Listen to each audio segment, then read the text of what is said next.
Hello and welcome to part 2 of my movie collection. So today we are going to be finishing off the Blu-rays with just this shelf right here. My first episode was the shelf above those Blu-rays, so now we are doing the second half. Let's go!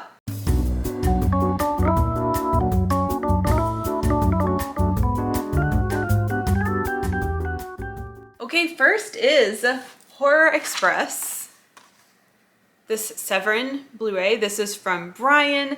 This is a Hammer film, right? Oh, no, it is not a Hammer film, but it does have Peter Cushing and Christopher Lee. This is a really fun, I don't really want to spoil it. It's fun, it's unique. I had a good time with this one. Next is House by the Cemetery. This came from the Mayor. Obviously, Fulci, Gates of Hell trilogy, part 3. I've only seen this once. I've only seen it once. I need to give it another rewatch because I really had no idea what was going on the first time. I might not have any idea what's going on the second time, but yeah. House by the Cemetery. Next is The House That Screamed, a Spanish, some call it a giallo. I didn't realize it at the time, but this is a beautiful film. It is one that after I watched it kind of settled in quite nicely into my memory. It takes place at an all-girls school, one of my favorite things. And even though this is a period piece, I found, oh my God, I just realized I still have my freaking AirPod in. Even though this is a period piece, I really enjoyed the costumes and everything. And you know, I don't always love period pieces, but I really did enjoy this film. It also has Christina Galbo in it from What Have You Done to Solange? I love her. This was fun, slow, but with a wild ending. Next is The Laughing Woman, starring my lovely Dagmar. This is one that I see people call a giallo. I'm not sure. I'm gonna let you know soon if I would put it in that category myself. Not that it matters. It doesn't matter. If you like giallo, you'll probably like this. Am I right? And it's starring a giallo queen, Dagmar. I love this movie. It's sort of like an erotic thriller that's kind of dark and disturbing, and it's great. I held this movie very dear to my heart. Let's Scare Jessica to Death is next. This is one that I bought from Orbit when Josh gave me a gift card for my birthday one year. I really liked this movie, and it's not, I mean, it's weird. It's weird, right? And it's slow. But I think what I really enjoyed about it is the atmosphere. There's just something about it that is so immersive and just keeps you locked in. And oh, the music is perfect. And there are some scenes in this film that are truly like startling. So I really love Let's Scare Jessica to Death. The title definitely had me thinking it was going to be something different, but I was still pleased with what it was. Next is this beautiful I keep doing that. This beautiful copy of Libido that I got from a Severin sale, I believe last year. It's just so pretty. I really like this movie. Oh, those colors. And I guess I just love that it was one of the first, you know? And even still, it was so effective and so enjoyable. Like, even compared to, I guess, what you get from the golden age of giallo, going back and watching this one, it still hits. You know what I'm saying? Like, even though we've been spoiled with the early 70s era, if you look back and watch this one, it's still so good. And I do love the simplicity of it all. I do love how like low budget and kind of like slapped together it was, and then it still came out so good. Next is Maniac Cop. This was from Brian. New York, I don't always love New York as a setting, but something about like the vibes here, this grimy 80s New York thing is actually, it works. And it's a film that I keep thinking about just randomly, you know? Even though when I first finished it, I was like, it was fine or whatever. It is memorable as the months go on, you know? Next is Mask of the Red Death. This was sent to me by Ashley because I've only seen a few Vincent Price things and I knew little, maybe nothing about Roger Corman. So she sent me this, you know, to get me an education. And it's beautiful. It's fun. It's theatrical. It's lush. It just, I feel smarter after having watched it. Next up is Messiah of Evil. This is a recent purchase. Did I get it from Grindhouse?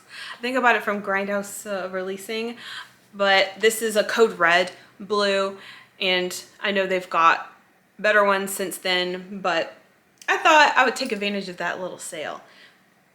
This is just another movie, similar, I would say similar to Let's Scare Jessica to Death, where it's not really the story of it all. It's just about like the atmosphere and the feelings you feel when you are watching the film.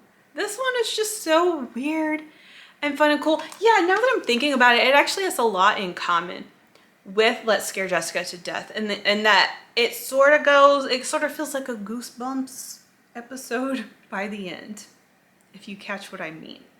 Next is Murder Obsession. I probably think about this movie every day. I believe this is still in my top 5 favorite Jolly ever. I just adore this weird 80s gothic overstuffed giallo. It's crazy, it's fun. I don't know, man. I don't know. I'm gonna have to do a full review on this movie because it's a top favorite and I haven't dove deep into this with you. Next up is Mutant Hunt. I've spoken about this movie a few times, I think. This is obviously a little bit out of left field. I don't have a lot of sci-fi up in this collection, but how did I end up here? Look at that, beautiful art. How did I end up here? It was Rick Genasi, the lead in Fatal Frames. I've been just following Rick around a little bit. But when I watched this movie, this is, okay, so bad it's good. So bad it's good. I'm particular when it comes to qualifying something as so bad it's good, but this is a perfect example of so bad it's good. I don't know. I should probably try out more sci-fi, but honestly, I feel like the only kind of sci-fi I would want is low budget sci-fi. It feels sort of like a Power Rangers episode. It's awkward, weird, poorly acted. It's just so good. But as many people have also agreed, the special effect, like the makeup and stuff is so cool. This is a movie about like androids that have gone rogue, basically. So the makeup they have on some of those people is awesome. This is 80s campy cheesy, okay? And this is directed by a guy named Tom Kincaid, I think his name is, who also does a lot of erotic films. But he also has done at least one other movie with Rick Genasi that I just recently watched called The Occultist. And while The Occultist was very similar to this in like tone and execution, I guess you could say, the genre was a little off for me. It was a little weird, but I really do like Mutant Hunt. It's a dark sci-fi, you know, so I think it does overlap with horror pretty sufficiently. Okay, how long can I talk about Mutant Hunt? Maybe I need to do a dedicated review on that too. Oh yeah, and this is a Vinegar Syndrome. Somebody told me, maybe it was the mayor, somebody had told me like, hey, did you know that this is Vinegar Syndrome has a Blu-ray of this? And I was like, click. Because I had, up until this point, I had been watching a terrible version of it on Tubi. This is the way to go. Okay, next is Next of Kin. This was first recommended to me, I believe, by Floydster. Am I right? This is an Australian horror movie from '89. No, it's not. It's not. The date is wrong on the back. I think it's like 82 or something, 81. This is about a woman who inherits a nursing home. And this is another one. I think this goes really well with Let's Scare Jessica to Death and Messiah of Evil, because I don't know, they all feel very similar, and it's all kind of a similar experience when you're watching those three. And it's about the mood, the vibes, the atmosphere. It's beautiful. This film is so much fun. Okay, if you haven't seen it yet, I would highly recommend. It's one that's kind of a slow burn. You're going, what is going on? Yet the characters are really likable. The setting is just so interesting. And then things go freaking crazy. Love it. I bought this from the Severance sale as well. It was so cheap. I was like, heck yeah, because it was right after I had watched it for the first time. So then I just got to own it, and I knew I wanted to own it. Okay, next is this little set that Brian sent me. It's a little double set. What do you call it?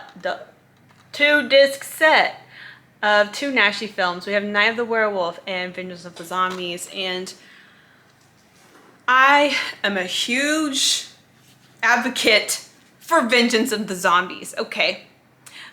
Sadly, Night of the Werewolf just got overshadowed immediately because Vengeance of the Zombies is my shit. I actually did a whole episode with Richard on Hello, This is the Doom Show, where we talked about Vengeance of the Zombies. It comes up a lot in my life, okay? That is so much fun. It is so funky, a little inappropriate at times, but overall just this like crazy fun time. And I have since watched it several times. Night of the Werewolf I've only seen one time. But yeah, super happy that Vengeance of the Zombies is in my life. Next is Nightmare, aka Nightmare in a Damaged Brain. This is a Code Red release that I bought from Grindhouse. I think another big old sale purchase. And I recently talked about this because I didn't get this that long ago, but I love this movie. I don't know why, but I love how vicious it is. And it's just also the setting and the atmosphere are really great here. I love the Florida setting. And I think that this is very frightening and should have been more highly regarded. I think I know a lot of people like it, but I think on a larger pop culture scale, it is underrated. It is overlooked. And I think it should be way up there with like the must-have classics that everyone talks about. And I really do like, I could go on, I could make a video about all of these, honestly, because that's why I own them, is because I like them that much. But anyway, let's move on. Nightmare Beach. This came from Brian. This is a Kino Lorber Blue. And this is really fun. You know, I actually probably need to watch this sometime soon because it's so summery. Another Florida one. It's got John Saxon. It's got 80s craziness. It's got so much loud music. It's got a killer on a motorcycle and a motorcycle helmet. Yeah, this one is chaotic fun. You just can't go wrong. Next up is this, what is this one from? I never know who anything is from. Anyway, next is this 2-disc set of Nothing Underneath and Too Beautiful to Die. I bought this at a con from the Vinegar Syndrome booth. These are 2 80s jolly.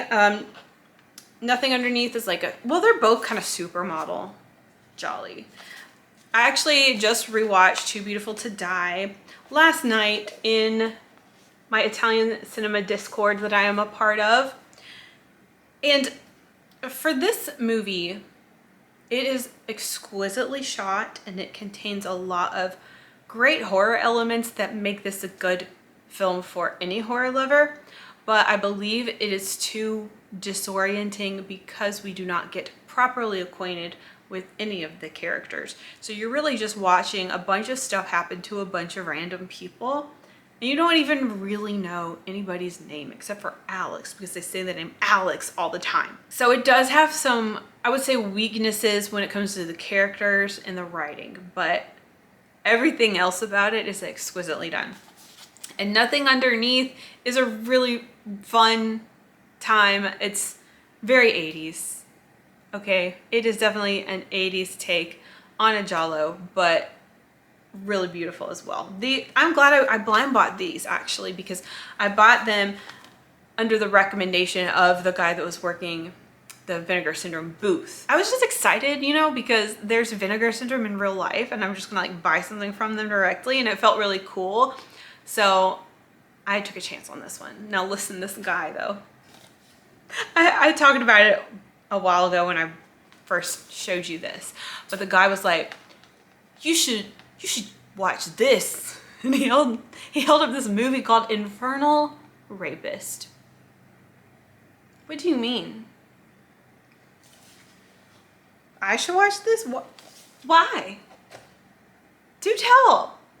Next is this redemption copy of The Nude Vampire. I actually got this on Mercari, which is kind of like eBay, or, you know, it's a reselling site. I can't remember why. I was looking for something in particular, and then I just added more to my cart from this one guy, because this guy was selling several things, so I just bought from him. And it was this funny moment where I was like, I wasn't sure what I thought of the film at first, but then when I found myself buying it, I was like, I guess it's true. I guess I liked it. But I've done a whole review on this movie, so you know how I feel. Next is another thing that I got from Severance sale. That is The Other Hell. Oh, I keep forgetting about this movie because I need to watch it again. Man, I just love nuns. This is just a really fun, gross, just vicious nunsploitation movie that, you know, there's not much to it. It's about the experience. Who directed this again? Oh, Bruno Mattei. All right. That's what I was thinking. Yeah, it's fun. Next is The Psychic, and I got this from the mayor as well. Fulci giallo that I think people kind of forget. And why is that? It is late 70s, right? Yeah, it's 77. It is starring Jennifer O'Neill. She's so lovely, and it's good. I've only seen it the once though. I need to rewatch it. I think I'll appreciate it even more now because I think I watched it kind of early. I feel like I say that about all the Jolly, but I feel like I watched it pretty early and I was like, oh, it was fine or whatever. It might hit different now, especially now that I know who Jennifer O'Neill is too, for that matter. Oh, guys. Okay. I don't know why I put this on this shelf. I don't know. But I haven't seen it.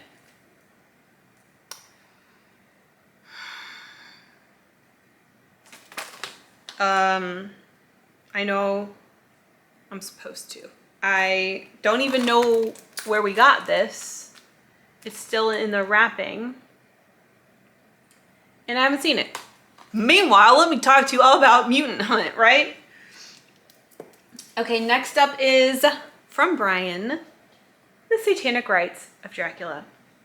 I love this. Actually, this movie has inspired my entire bedroom redecoration. Just the occult imagery in this movie is supreme. I love when, I've been saying this, when the vampires come to us, when the vampires come to the 70s, okay? And so this Christopher Lee Dracula film, he comes to the 70s. Just how I like it. Next is my Criterion copy of Scanners.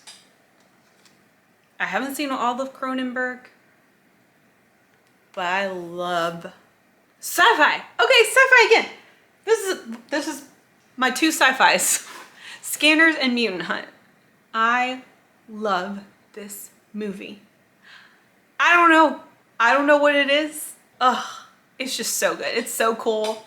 It's like perfect for me. I think it's perfect for someone who doesn't always like sci-fi or can't always like follow what's going on. I feel like this film does a really great job of explaining things. And sometimes I just like people to tell me what's happening, right? And this film does that so well. The performances are great. The story, like I did a whole review on this as well. I gotta say, I'm not crazy about that art. But it's still like a beautiful copy here. So this is what I had got when I got Gummo. I got The Brood and Scanners from Criterion. Next is Scars of Dracula. This came from Brian and I actually just watched it for the first time the other day. I loved this movie. I thought it was great. I don't have that many notes. I think we were looking at this guy's face a little too much. And like, we could have had a little more interaction from Christopher Lee, but what else is new? Other than that, I don't have a lot of notes. This was wonderful. Next is The Severed Arm, and this was sent to me by Posty. And I actually just watched it for the first time the other day. First of all, though, what's happening here on the cover has nothing to do with the movie. This is a movie about boys. It's all about boys. So I don't know why there's a naked woman on the cover, because that shit is not happening in the movie. However, this movie was surprisingly good. I had so much fun with it. It is clearly low budget, but the story was just awesome. I loved the story. Now, even though the ending isn't like, whoa, I had no idea, right? It's still, the journey to get there is awesome. And yeah, I found this to be quite disturbing. I was like fully ready to look away. I thought this was going to be a movie I was going to have to look away, shield my eyes from. Like that, it is scary in that way. Great movie.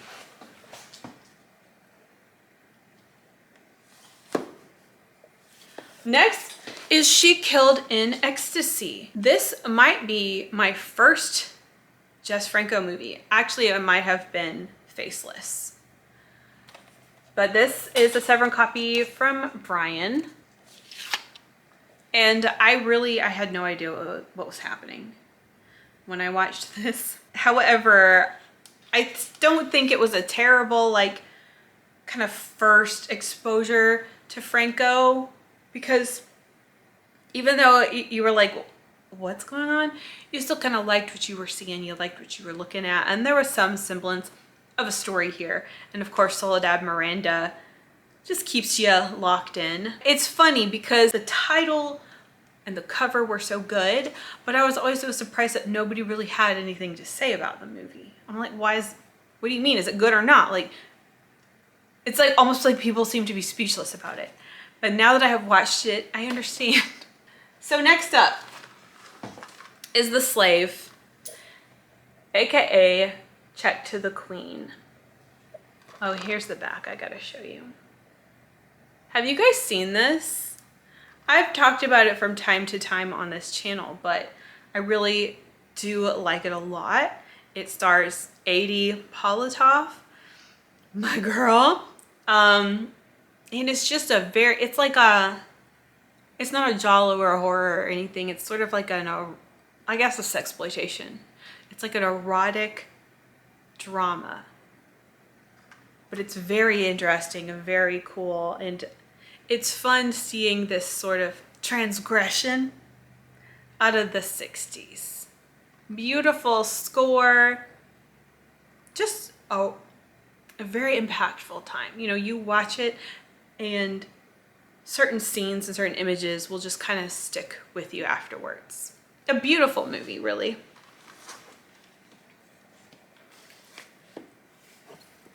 Oh, this guy is heavy. Next is my Celluloid Dreams copy of Short Night of Glass Dolls. Very hefty guy, but it's beautiful. The film is deeply disturbing and upsetting, and I love it. And next up is Sleepaway Camp. My friend Sky had me watch this years ago. It may have even been like 9 years ago. But yeah, I mean, I didn't come up on this movie or anything. I watched it for the first time as an adult. I do love the summer camp thing, the camping setting, and just the 80s campiness of this movie. And it's just legendary twist ending. This is a really fun flick, and I think it was one that really, I don't want to say got me into horror, but it's the one that helped propel me forward into exploring more. Because Sky helped show me that there are a lot of like under the radar sort of films that aren't like in mainstream knowledge necessarily, that are actually like truly gems. And that's kind of what inspired me to keep exploring.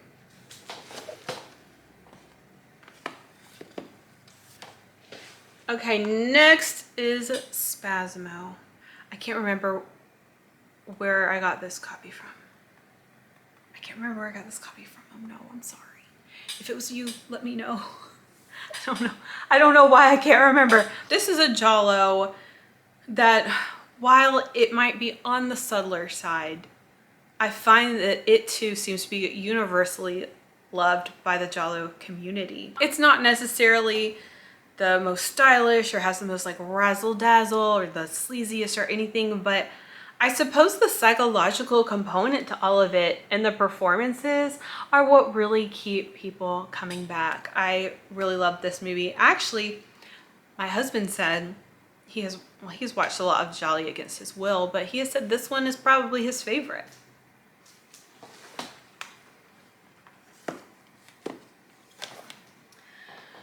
Next is Spider Baby. I bought this myself. It's an Arrow Spider Baby. I just freaking love this movie. It's so much fun and just so spooky, and it's adorable. This is just a great like Halloween vibe, and perfect for any spooky boy or girl if you ask me. Next is Society. This is an Arrow Blue, and it came from Posty. And I had never seen it until now, once Posty sent it to me.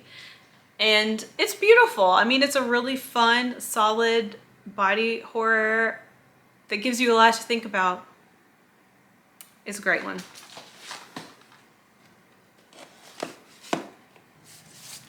And next is Theater of Blood. This is a Kino Lorber release, and it was sent to me by Craig. Again, to further my Vincent Price knowledge. This was wacky, but really fun.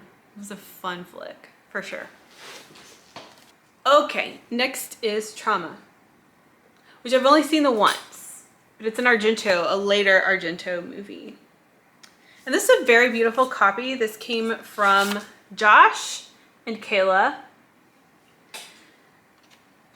And I think I've seen it only once, maybe twice. But I remember thinking it was pretty good. You know, like I wasn't sure what to make of it at the time because I was watching so many Jolly at once, and this was earlier on for me.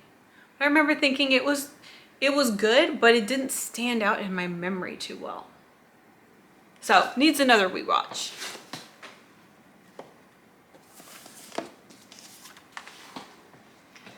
Next is Twins of Evil, which I bought from Orbit.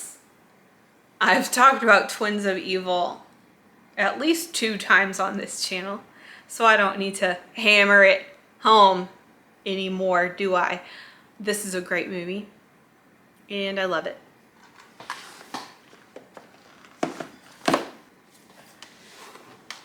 Next is What Have You Done to Solange? another film that needs its own dedicated review from me.